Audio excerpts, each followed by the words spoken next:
Welcome to the Baked In Podcast, where we uncover the recipes for success in business by speaking with founders, entrepreneurs, and leaders who are making an impact through innovation and grit. I'm your host, Josh Allen, and today we're taking a fresh perspective on entrepreneurship through the performing arts. This podcast is presented by Busey Bank. Since Busey opened their doors in 1868, they've upheld the pledge to foster customer relationships and vibrant communities, embodying a legacy of partnership and progress. With multiple lines of business, Busey provides a range of financial solutions tailored to your needs.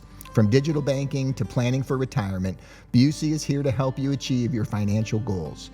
Busey Bank, building business, growing wealth since 1868. This one is super special for me. My guest this week is my wonderful wife and best friend, Melissa Allen. Over the course of a 30-plus year career, she's worn many hats, literally and figuratively. She's been a Ringling Bros circus performer, a touring Broadway chorus girl, a Las Vegas showgirl, a Sacramento Kings NBA cheerleader, a burlesque dancer, an aerial artist, a Pilates instructor, a dance teacher, and perhaps her most demanding role, a baker's wife and a mother of 5.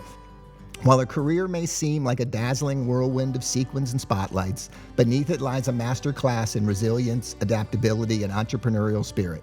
As the seller, producer, and product all rolled into one, she's navigated the complexities of constantly marketing herself, balancing opportunity with opportunity cost, and building a fulfilling career while managing limited resources. In many ways, she embodies the ultimate entrepreneur, creative, resourceful, and always thinking about the next move. In this conversation, we'll dive deep into her fascinating journey, the lessons she's learned about personal branding, the business side of performing arts, and what her story can teach all of us about managing risk, seizing opportunity, and thriving in unpredictable environments. So whether you're leading a company, growing a side hustle, or just looking for inspiration, this episode has something for you. Let's roll. So I am so excited to have you here. I can't even begin to tell you. Thank you. Well, you've been very helpful to me in anything in which I have to speak or say something. So I love it. Let's have a conversation, no critiquing until we finish. Okay. I'm down. Let's do this. So we're gonna go to where I think it all started. Okay. Which is when you lost the bet. Oh. But before we get there, you graduate from the second most prestigious college in the state of California. And second? From UC Berkeley, with cultural anthropology, right? Anthropology with a specialization in Central American archaeology and art. Okay. So at that moment, yes. Did you think that you were going to be a performing artist as a career, or did you think you would take your Birkenstocks into Central America and your little brush and... I thought I was going to get my PhD and write my first book by age 25, own a sailboat by 30. Really? Yes. Okay. So no, performing was always a guilty pleasure. I did not have stage parents, and it was always something I pursued outside of academics. But at Berkeley, I did pursue it originally for my major. But with the thought of doing it professionally, or just because I wanted to study? No, I just wanted to dance, and it was the way to dance because I could never, growing up, afford classes. And and so I put myself in situations where I could just dance, like community theater, it's free. I'll go dance. If I teach the little kids at 4:30, I get to stay and take class. I'll dance. If I sign up for a dance major, oh my gosh, I get to go dance. I never thought that I would be a professional artist. And then you lost a bet. And then I lost a bet. Do you want the I story? want the story. Yeah, thank you. Okay, so... Glad you caught that hint. Yes. So around the time I was about 20 years old, I was in a dance company in Sacramento. And one of my best friends at the time was in the company with me. And the circus came through town. And she auditioned and she got the job. Ringling Brothers. Ringling Brothers, Barnum and Bailey. And she was going to leave and join the circus. And I, at the time, was about to transfer from community college to Berkeley to finish my degree. And I said, oh, and she was such a bunhead and she was a dancer. And so I said, oh, there is no way you're going to last at Berkeley or at Ringling. And so I bet that you're going to leave before I graduate at Cal. And if you do, then you have to move to Berkeley and go to continuation, like, one of those like outside college, but college classes. Okay. And she said, ha, ha, ha, I bet that you'll graduate before I leave Ringling. And if you do, you have to join the circus. And so the day I graduated, I remember coming home to my apartment. I shared with 2 women, and I pressed play on our old tape answering machine, and it was Ty, and she was like, ha, ha, ha, I won. I'll see you on the road. I'll see you on the train. And 4 months later, I jumped on the train, is what we would say in the circus, in Chicago. And you spent a year on the train. A year and 4 days. And so now you're a professional dancer. Yes. And all I had to do every day was wake up and just put my lashes on. And it was insane to graduate from college and then go right into that. It was a mind fuck. Right. Can I say that? Yeah, well, you just did. So yeah. But I mean, this is so you're studying Martha Graham at Berkeley. And now you are a showgirl I'm walking in Ringling. In heels. Right? Yeah, with sparkles and everything. It was really fun.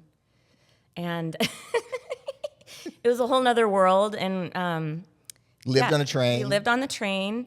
And yes, and so while I was there, I started reading books like self-help books, because I was like, what the hell is next? And there's a book called The Artist Way, and I did The Artist Way. It's kind of a workbook, and I realized this is something I could actually really do for a living. And I wasn't making a living. I was making, what was it, $125 a week before taxes. Plus room and board. Plus train and board. Plus room and board, which I paid $40 a month out of my paycheck for. Oh, they charged you? Yeah, something like that. And so I was like, what am I going to, how can I really make a living? But I did decide about 6 months into the contract, you know what, this is really what I want to pursue. And so the rest of my contract was, what am I going to do next? And so there was a small company at the time that was called Swing and Willie, named after the freak show guys that pierce their penises and then hang weights from them. And so Swing and Willie was going to create a gothic circus for Kiss, for the band Kiss. And that would travel with the band? Yes, because they had just come out with their album Psycho Circus, and we were going to travel with them around all of the arenas of the United States with a black-spired tent, and I was to be hired as the fire red-headed aerialist, and it was going to be amazing.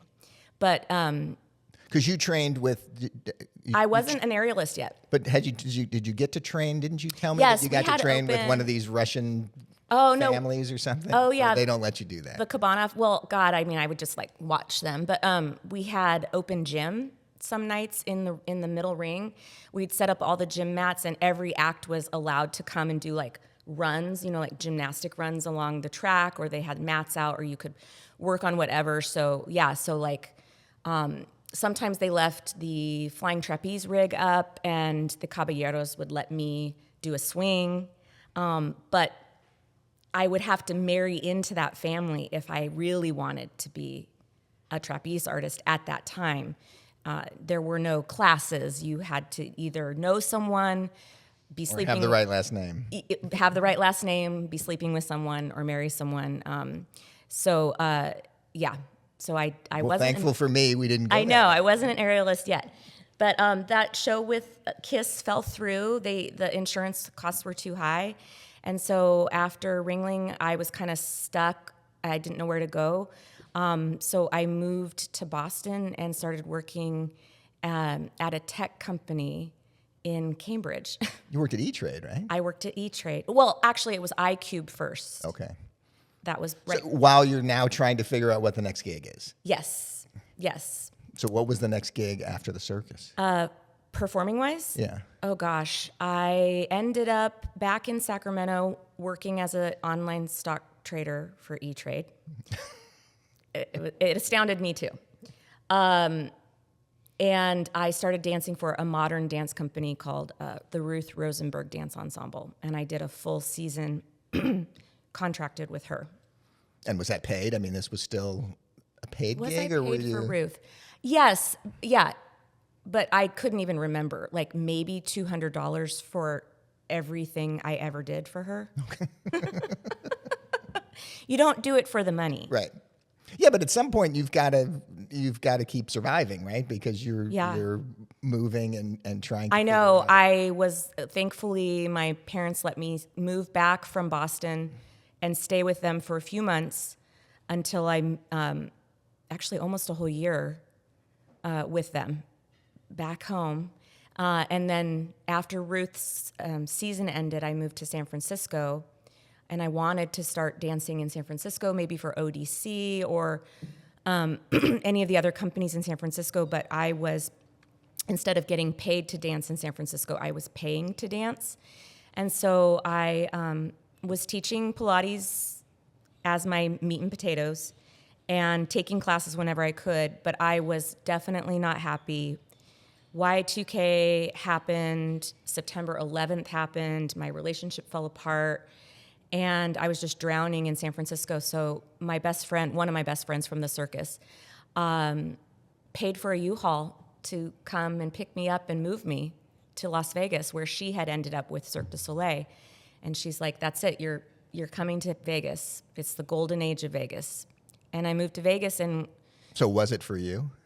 it was, because then I really lived as a performer. I mean, within 4 months of moving to Vegas, I had booked a Broadway national tour, and I was on a bus with Saturday Night Fever. Yeah. So one of the things that I think is so interesting, and it's a business podcast, right? So I keep trying to let's talk relate about it. business. Well, I keep trying to relate it to like the entrepreneurial journey. I saved every receipt. But you are the seller, you are the producer, God. and you're the product. Like Yeah. you really are ultimately exactly what every entrepreneur is. But when you make a decision to sell something yourself in a contract, now you've given up for that period of time, like you've given up any other opportunities. How do you, I mean, Yeah. was it, did you get to pick? Was it desperation? Was it like when the Broadway tour happened, and that was Saturday Night Fever? Yeah. I was like, oh my God, this is the best. But what 'Cause I it's a Broadway didn't tour, right? realize is I was leaving a lease that I still had to pay for. I was parking a car that I still had to pay for and insure. So I was paying for, in performing, you pay for the experience, and you don't realize it at the time, but every decision has a cost. Sure. Even as an independent contractor in Pilates, so I was running two businesses, Melissa the performer and Melissa the Pilates instructor. And I had an opportunity to make a shit ton of money with Pilates, but I wanted to be the performer. But you have to leave all those clients behind. Exactly. And you give them away because you care about them. So you try to find a teacher they're going to like when you leave. And when you come back, there's no guarantee they're going to come back to you.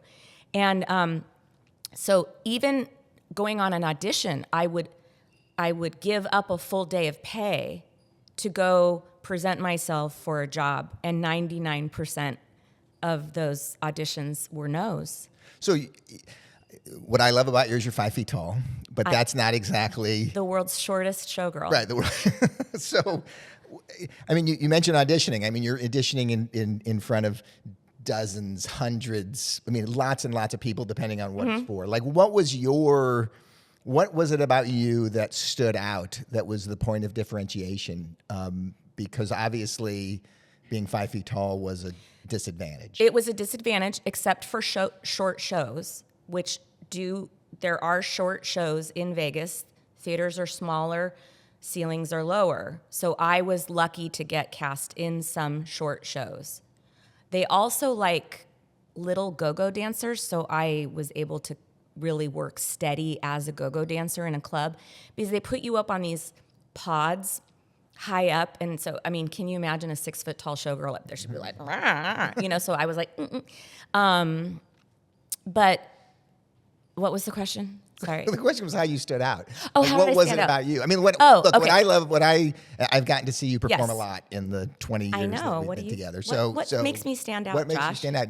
Is you more than anybody are a performer? Yes. You connect with an audience in a way that most other people don't. There are better dancers, there are better singers, there are better actors. Always. But many times they're all in their head, and you can sort of almost tell that they're doing it for themselves, Yeah. and they can't look and connect with the audience. And your ability to connect with an audience, I would imagine that worked for the Always. cast director as much as it would work for the audience, right? Yes. I was always told, "Oh, you're perfect, but you're too short." So what was the gig you missed out on only because you were too short Oh my God. that you really wanted? Mamma Mia in Las Vegas. It was a in-house show, so it was at Mandalay in a theater. 3 auditions. Knew everyone in the cast. Was always in the audience whenever anyone had a free ticket. Call Mo. You want to come see the show? Yeah. Too short. Yeah, I would have loved that show Yeah. Mm-hmm. Every time, too short. every time. Yeah. I was up for a short role in Cirque, the lizard, that this woman Philippa was giving up in order to do a year in Japan. And at the time I got, and I was told by a few of the casting directors at Cirque, like, there's some jobs we could use you for because you are so little and you stand out. Character work, maybe, definitely not like a core dancer because they're all long and beautiful. But I was being considered, and then I got a Broadway opportunity, and you just don't turn those down. And I had an opportunity to get an equity card, which you don't get with Cirque. So I took that contract, and so in going on that contract, I lost forever the opportunity to do Cirque, I feel. Okay. I came back, I went back into the pot, and I just never got back in How the lineup. similar, how Carney-like is a Broadway tour versus the train? Is it the same? Was that year, was it more similar than I would think it would be? Or Everyone's weird. The circus you cannot even, it's a whole nother world. And it's because it's so many ethnicities and nationalities, and I mean, it is a true melting pot. and types of people. I mean, like, I was a couple train cars away from the working men, the men in black, the pooper scoopers, and they did everything. But these were men that were running from the law. I mean, a lot of these guys are jumping state lines to escape their past, and they lived with me. So it was an interesting world. Sure. But on a Broadway tour, everyone on the bus is in the show. And it's mostly, you're the whole cast, and then you have like stage management and, costumes and stuff. But you're not like traveling with... And it's super cliquey, right? Because you've told me how much you disliked Tony in Saturday Night Fever. Oh, yeah. Right? Like, he was so mean. I mean, yeah, there's a lot of personalities that you have to get along with in a cast. That's just in any show. sure. A lot But the of touring divas. part makes it totally different because now you're sleeping, you're staying with these folks, you're eating every meal with these folks. Yeah. Like it's not just going to the theater and then getting to go home. No. But they do have freedom in touring shows. Once you get into a city, if you're there for a whole week, you're only, need to be at the theater by 7, or if you have special rehearsals. So I was always I was always walking around or going to museums or shopping. We did a lot of shopping. I mean, let's face it, like the majority of a tour, you're in a town where the only thing to do is walk around Walmart because that's America. So it's not like, New York. And then Ringling, I mean, like the circus, I lived in a train yard. So Yeah, making $125 you a week, you can't do really anything. afford to even take a cab. And so and you are living with everybody, eating with them. They're the only people you see. It's very insular in the circus. You're at the arena or you're at the train yard. But in a Broadway show or another type of national tour, you're you're in the city more. So there, you mentioned the Mamma Mia as the big one that got the one away. I wished. What about the other side of it? Was there, because I know that the circus has been a through line for you a The lot. circus became my family. It actually became, and it still is. the tree that sprouted everything. So is that the sort of the big risk one that ultimately paid off the most, do you think? For sure, because the circus brought me my chosen family. The circus brought me a foundation. Even though it was the stupidest dancing ever. I mean, it was just walking, and it was hysterical. And the whole time I'm like, I am a trained dancer. And, but yeah, I mean, it's all the people I still know in Vegas. It's the people I know all over the world. It's a small world. I know when people have kids. I know when people die, and they do. I've had friends die. I mean, and it's gone now, right? Ringling is down. Ringling is coming back, but without the animals. Feld Entertainment. They own all the Disney on Ice shows, and they're bringing back. But it's going to be a bus and plane tour, like a Broadway tour. Have you gotten a call that I don't know about? Oh, no, hell no. You wouldn't do it? But women do perform women perform really late in the circus. We have that 10-foot rule. So you can't tell how old she is more than 10 feet. So those women perform late in their lives. Yep, they just get 2 pairs of tights on. Knowing what you know now, would you go back? You know what? If Cirque called me and said, we have a character role for you that we would love to develop, fuck yeah. Yeah. Sorry, Josh. I mean, it's Cirque du Soleil, right? Right? However, I think I don't know. Yeah. I mean, I'm open for anything still. There's always when you open that door as a professional dancer, you have to allow so much possibility in that once you go the straight and narrow and get married and have a family, there's always that door going, would you? You have to stay open. Yeah. Well, but I mean, look, I think that's the one of the coolest things about you is that you have us being married hasn't stopped anything for you. Well, because of you. You have been my cheerleader. Right, but you've been a burlesque dancer since we've been married. I know, you've started being an aerial artist. I know, right? You just were in a Coca production 2 years ago I know. in the summer musical. That's what I think is so cool is this constant reinvention of yourself. And does that reinvention come out of passion, or do you see opportunities and you decide here's a way for me to continue to perform, so I've got to figure out how to do this? Which of those? That's one of them. But also passion. The latter. That's it. One of them is okay, there's this opportunity, and I'm just going to I see burlesque starting to become something in St. Louis, and if I want to keep performing, here's an opportunity for me to do it. So I've got to I've got to learn how to do that. Yeah, or get off my high horse. I used to be such a snob about burlesque. I loved it. I've always gone to see it. I've always gone to drag shows. But I was like, well, I would never do that.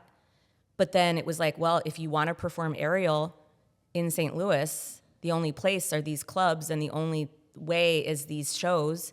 And so I was like, okay.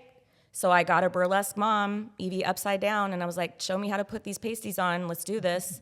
It was fun. It was and so she's half my age, showing me how to be topless on stage, which, by the way, I never did in Vegas, right? I was what they called a cover girl. I was always covered. But and you did. You did everything in Vegas, right? I mean, you worked the auto show, you danced the tango at the Bellagio, yes. right? A gig is a gig. Oh my God, this is yes, and here we are, full circle. That was our motto: a gig is a gig. You never know how you're going to eat. I always had this mantra: if I can just make $100 a day, I could afford it here. I could live here. $100 a day, that was my motto. So if they called me and said, we need you to wear the huge Cherokee feathered headdress at the head of a parade for a corporate breakfast tomorrow at 7 a.m., they thought it was cute and funny because I was 5 feet tall, and this headdress was probably 6 feet without me in it. And I would have a tom-tom drum. I know this is very insensitive. Right. And they're it was a long time ago. They're $75. I'm like, I'll be there. And full makeup, everything. Yeah. So outside of that one. But it's also passion. I feel like I am who I am when I'm involved in something creative, something that I can have an output. My favorite part of performing is the creation of it and the community that you create before you go on.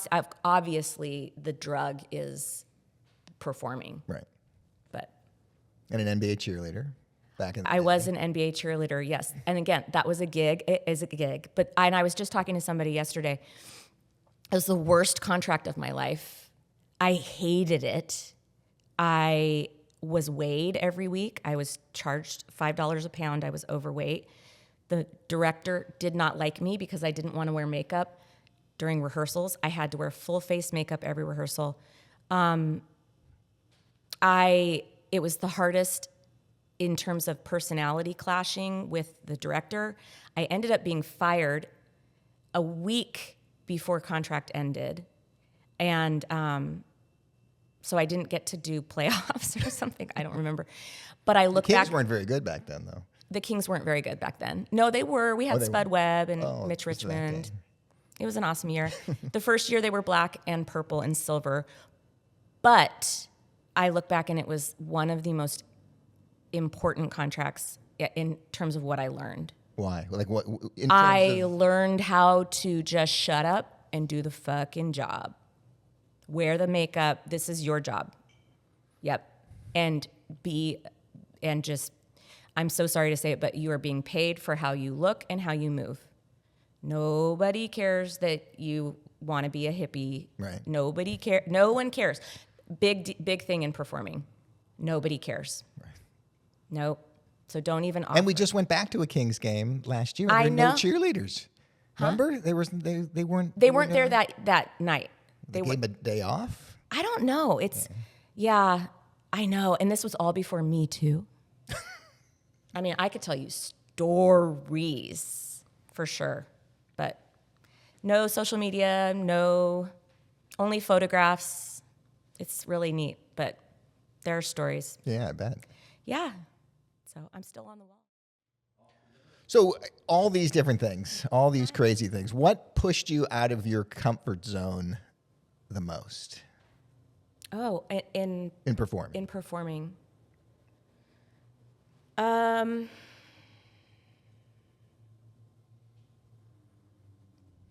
What pushed me out of my comfort zone the most?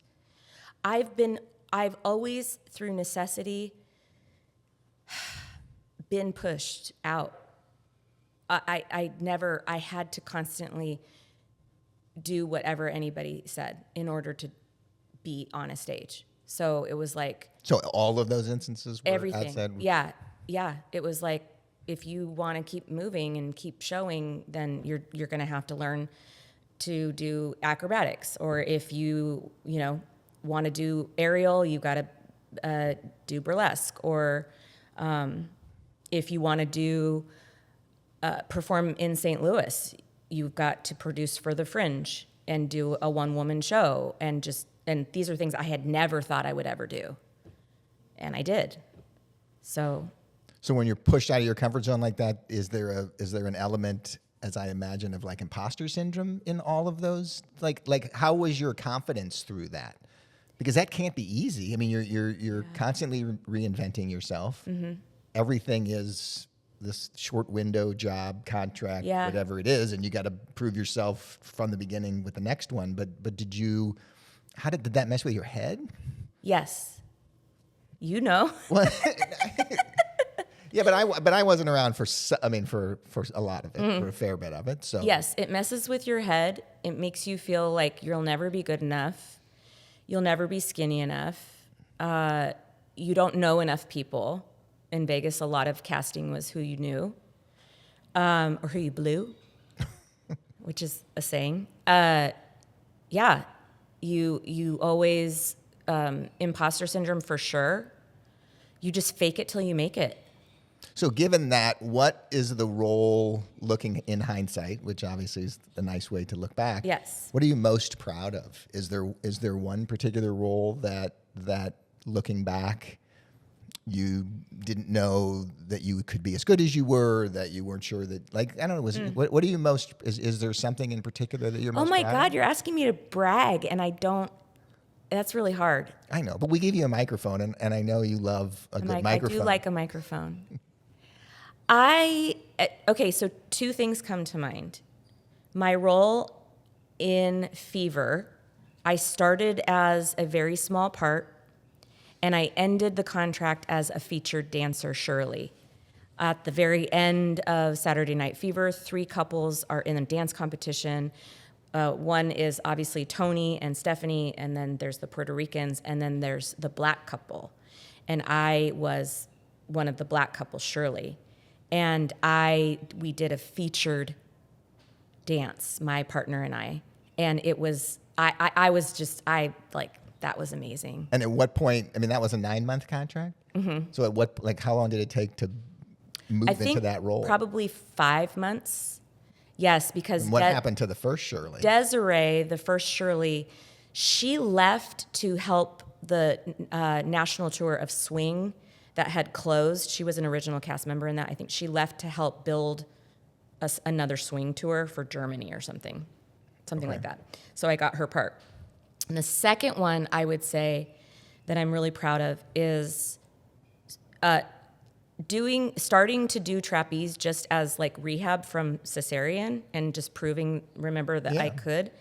Because you were a gymnast when you were little, and it was always something that you had talked about doing, but I don't ever remember as you were pursuing it that it was going to, that performance was going to be. No, I mean, even when I was in Vegas, I was always asked to be an acrobatic dancer, and I was, but then I was always asked to also train for aerial work.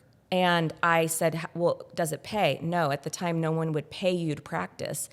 And it's so much time and energy. So at that time, I was like, well, I would just rather dance partnering stuff. I was by then a specialty, like partnering. So I was like, I would just rather make that money and not do aerial.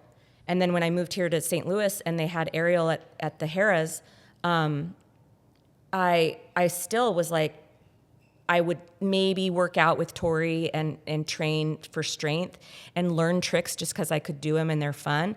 But I was never like, oh, I'm going to go up above the dance floor someday. God, I forgot Like about Tori. aerial at Harrah's. So you came to St. Louis. Let's bring that Oh my together, God, right? How did I end up here? That's the big question. Right. Okay, so here's the deal. How'd you get stuck here? Stuck in misery, which was like the title of my Christmas present one year, or my postcard.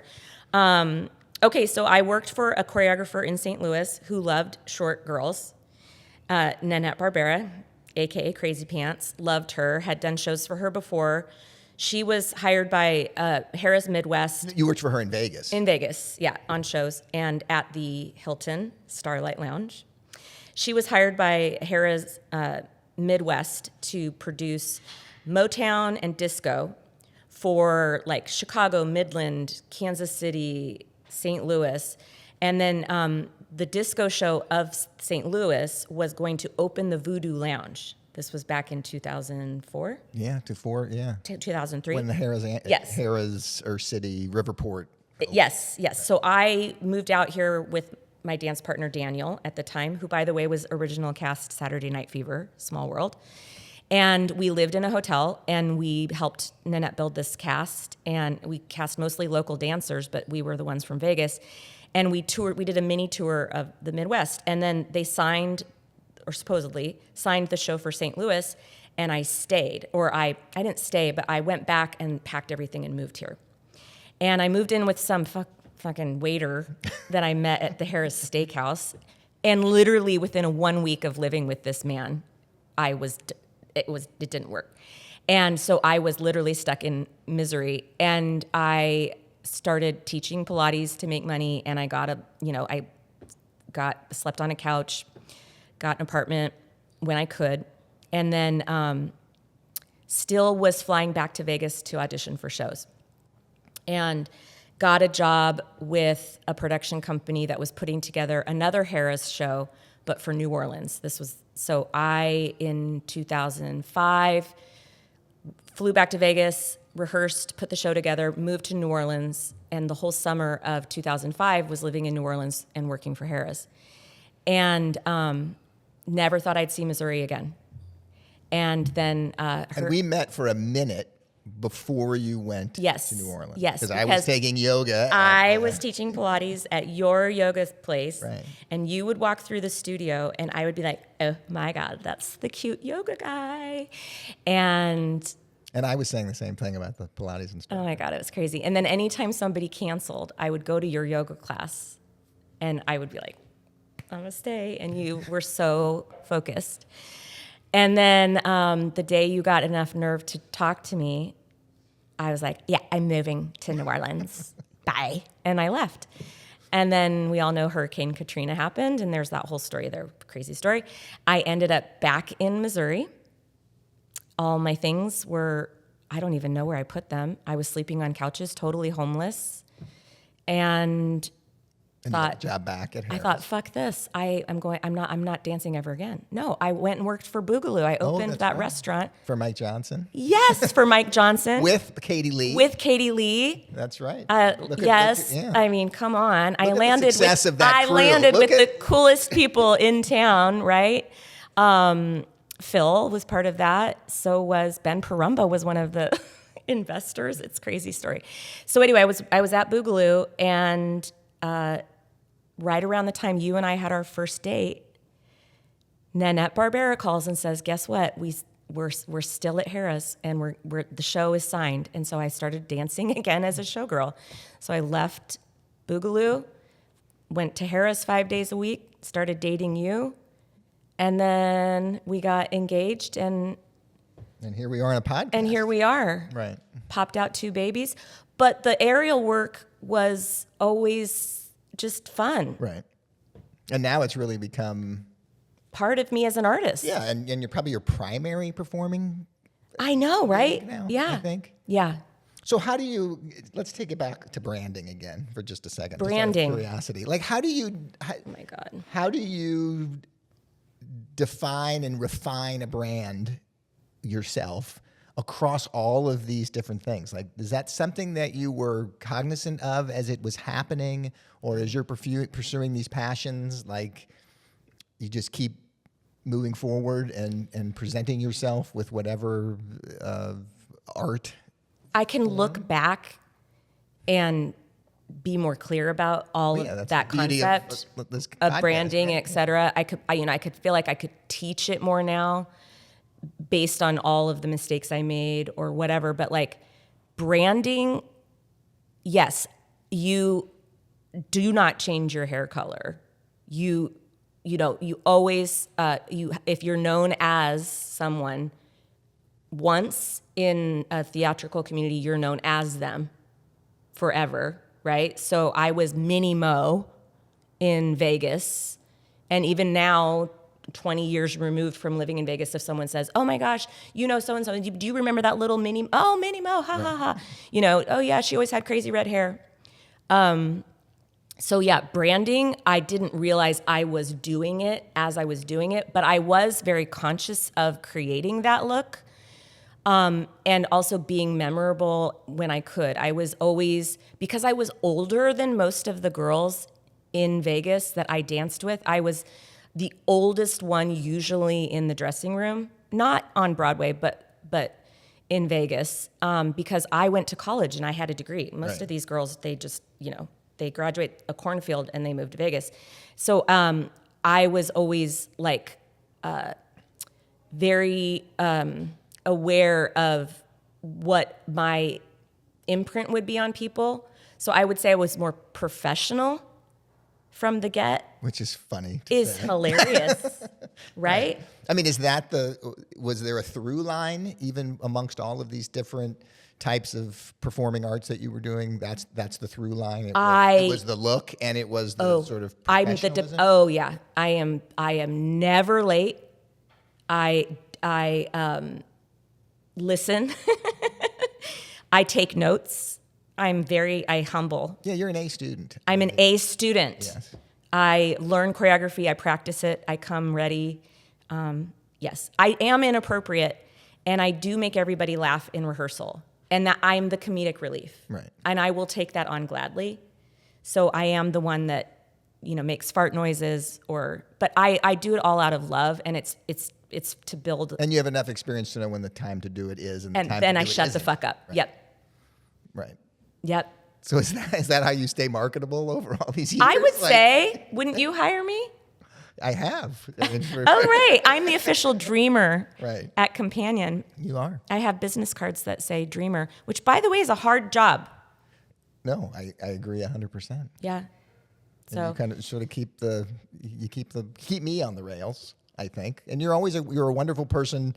I think because of all of your different experiences and your different perspectives, you are really a great person to bounce shit off of. oh, cool. Because I think that you listen, which some people have a hard time doing, but you listen well, and you don't. Your lack of filter, actually, for me, is really makes it easy, right? Oh, cool. Sometimes it's hard to hear. I know. I was just talking to a friend last night about that. I said, I'm not an asshole, but I'm a bitch. And she said, you're not a bitch. You're just, well, you can be, but, and I said, I tell the truth. And sometimes that comes off as bitchy. Yeah, I mean, there's times where white lies wouldn't hurt, so, Right. But then I've taken the path of sattva, and so that has really trimmed away a lot of relationships. And going back to your days as the Indian chief, we've always referred to you as Princess One Step Too Far. Princess One Step Too Far. Always. Yes. So what haven't we talked about you that we should tell the world about? Well, I mean, are you going to keep performing? I like to ask right? the question, like, what's next? I mean, you obviously, I want to see you back at Coca. I'm going to put it out publicly that they have Cinderella coming up this summer. I know, and you auditions are in belong January. Cinderella. I know, right? I could see me as like a little fairy, like with like big poofy, comedy fairy clown. Right. I don't know. I would love to do another Coca production. I loved being part of Coca family. I am in a May show for Collective Motion Dance Company, and I will be choreographing for the first time. Very cool. In St. And you're going Louis. to be dancing, and you're going to be doing trapeze. And I'm doing a trapeze number inspired by a local artist, Justin King, local sculpture artist, mannequin rendition of Amelia Earhart. So I am taking that literally, and I will be Amelia Earhart. I don't know if I'll die yet. I haven't created the piece. Let's hope not. Maybe I'll walk away with Elvis. But that's what I have in the future. And what I love Do you think that's what happened to Amelia Earhart? I think, she's on an island with Elvis. Duh. With a coconut phone and all of it. What I love about our life is that I'm able to pick and choose these projects and move in and out of them as the seasons with our kids go. I love that. I'm so spoiled with that. What I would love as the kids age and get more independent is I would love to be back in a professional company, like Stages or The Rep or something where you are maybe cast in a season, right? We all know that. And that there's an opportunity for that here? I think if I go for it, and that's the thing, it's like I have to think like, okay, the amount of energy I put out is unpaid. Right. Am I willing to, invest in all of this time to get these steps done and then go for it and be okay if that practice falls through? Yeah, and that's an interesting thing because we talk about that a lot. Yeah. And because knock on wood, we're in a position with the bakery that you don't have to get paid. That but not getting paid, there's a feeling of not being valued. And so it's something that I agree 100% with how you feel about that. And like sometimes I want to encourage you, like, it doesn't matter whether you get paid or not, go do it because it's something that you love. And then on the other hand, it's hard to not get paid because you want people to feel like they're valuing the energy, the effort, the professionalism, the that you're years putting into. of training. This is why I do not teach aerial. People do not pay enough. This is why I didn't teach dance until recently. I do teach dance now, but not for the money. Right. But yeah, I mean, it's hard to come into a community, an established community of St. Louis artists at the pay level I was at and not get that ever again. And so I have to decide, am I going to invest all of the branding? You know, it's like the work that no one knows, right? The resume, the photos, all the investment of time and energy, the vocal lessons. God knows I'm going to have to go back in vocal lessons if I want to start auditioning again. And am I going to do all of that with the big possibility of 99% is no? Right. And so it's like, I go back and forth, you know? I'm getting paid for the show. The world deserves you, so I think you should do it. I'm getting paid in May, and I'm like, wow, that's cool. Right. Because it means a lot. It doesn't matter how much it is. That means a lot to me. The word stipend, cool, bring it. What's the one piece of advice that you would give your younger self 30 plus years into your performing arts career? If you could go back, what would help 20-year-old Melissa the most? Just keep trying. Just keep swimming? Just keep swimming. Oh my gosh. Yes, you will surf eventually, but just keep treading water. Yeah, 5 minutes a day. I mean, that was like one of the sentences that I remember from the year in Ringling was a book by Iyanla Van Zant. She's a Yoruba priestess, and I love her. And she just said, spend 5 minutes a day on your unattainable dream. And I remember there were some days where it was like, all I can do is 5. But 5 turned into 10. Right. And yeah, the persistence and the grit. And we talk about it a lot. Like, that's the hardest part to communicate to your children. It was hard, yeah. This next generation they really struggle with that. And yeah, so I both know that. I would say go for yourself. Even if no one sees you. I would drive to these whack studios in Vegas just to be a body for a choreographer that was working on something. No pay, not even parking. But I was like, well, someone's going to move my body, use me to create their piece. That's so cool. And so no one saw me. There was no video. You know, I didn't get anything. I didn't get anything written in a program, nothing. But I made friends. You make connections. You never know whose hand you're shaking. Just keep swimming. I think I would say that more than, yeah. Yeah, keep showing up, right? Everyone's important. Right. For sure. And you don't know. You don't know which one. That's the... No. I mean, it's networking. It's yeah. Well, I love you. I love you, husband. I'm so happy we got to do this. You're my biggest fan. I am. I will continue to be. And I will broadcast to the rooftops when we find out what your next show is. We'll make sure everybody knows. May 3rd. May 3rd. At Del Mar Divine. Well, there you go. Yeah. We'll put a link in the show notes. We don't even have a link yet. We're artists. It's too early. Well, Merry Christmas. Merry Christmas. Happy Hanukkah. Yeah, all of it. All of it. Thanks, JB. Thanks, JB.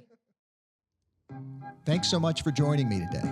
I can't tell you how much I've enjoyed sharing these insights from folks I truly admire. Be sure and follow the show in your favorite podcast player to be alerted to newly released episodes. And share a comment if you have any feedback or future contributor recommendations.